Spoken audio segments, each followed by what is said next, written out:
Notre précleste dit « Jova est un Dieu jaloux » dont le nom est jaloux. Jaloux, c'est dire les esprits mauvais. Dester les esprits mauvais, ce qui signifie ar les esprits mauvais. Très jaloux, c'est ar d'autres dieux. Il deste profondément le diable, deste les anges jus, il est un Dieu jaloux. Qu'est-ce que cela signifie? Si quelqu'un boit la fois la coupe de Jova et la coupe des esprits mauvais, alors Jova l'exterminera certainement, car Jova est un Dieu jaloux. Si quelqu'un adore la foi Jova, sert Jova, et sert aussi d'autres dieux, alors Jova l'exterminera absolument et immédiatement, car c'est comme une femme qui après s'être mariée avec son mari, partage la couche de son mari, et aussi celle d'un autre homme, le mari pourrait bien se mettre en colère. Allant madame juste poignarder sa femme, c'est parce que Dieu est un Dieu jaloux.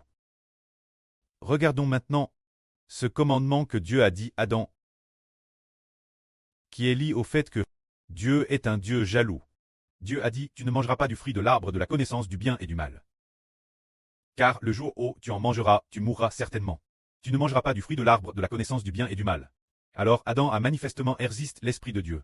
Et l'esprit d'un autre Dieu est venu. L'esprit du diable est venu.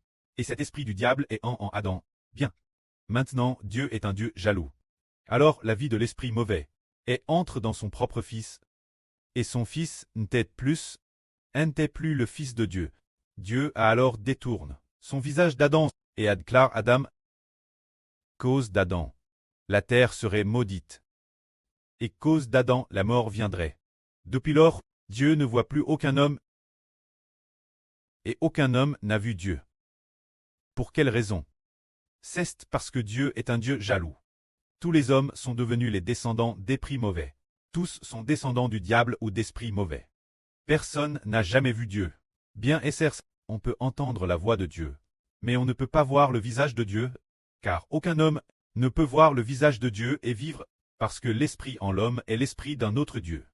C'est pourquoi Dieu, cause de cette raison, cause de cela. Personne ne peut voir Dieu. Mais ceux qui seront rachés l'avenir, ceux qui sont rachés, n'auront plus d'esprit mauvais en eux. Mais le Saint-Esprit, les enfants du Saint-Esprit sont NS du Saint-Esprit. NS de l'Esprit du Seigneur Christ.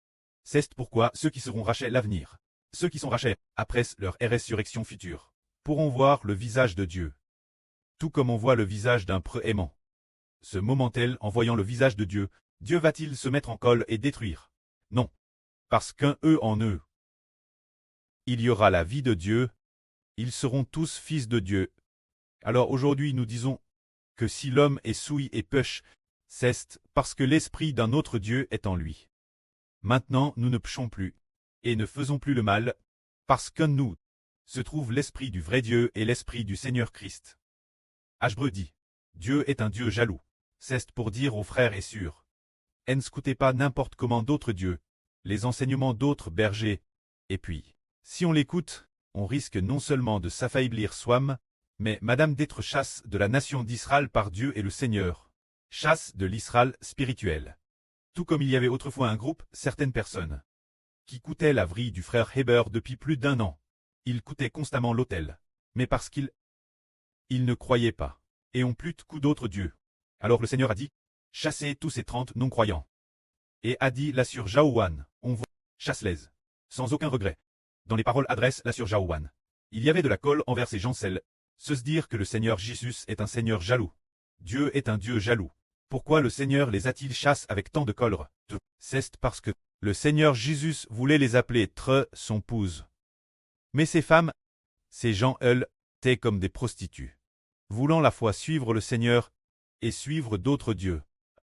Voulant la fois être avec leur mari, et suivre de plus en plus d'autres hommes. Alors le Seigneur en tant qu'époux, s'est immédiatement mis en colère. Les a chassés, ne voulant plus de ces femmes comme épouses, ce qui signifie qu'il ne voulait plus de ces gens comme son épouse. Alors, si nous comprenons la dévotion spirituelle exclusive, nous serons M du Seigneur. Si nous ne sommes pas exclusifs spirituellement, alors nous serons abandonnés par le Seigneur, et Madame maudisse par le Seigneur. C'est tout fait possible. Nous comprenons que la dévotion spirituelle exclusive est pour l'avenir une condition nécessaire pour tous ceux qui obtiendront la vie éternelle. Se dire ne recevoir spirituellement que l'Esprit de Dieu et du Seigneur. Que la gloire soit rendue auprès et au Seigneur. Amen.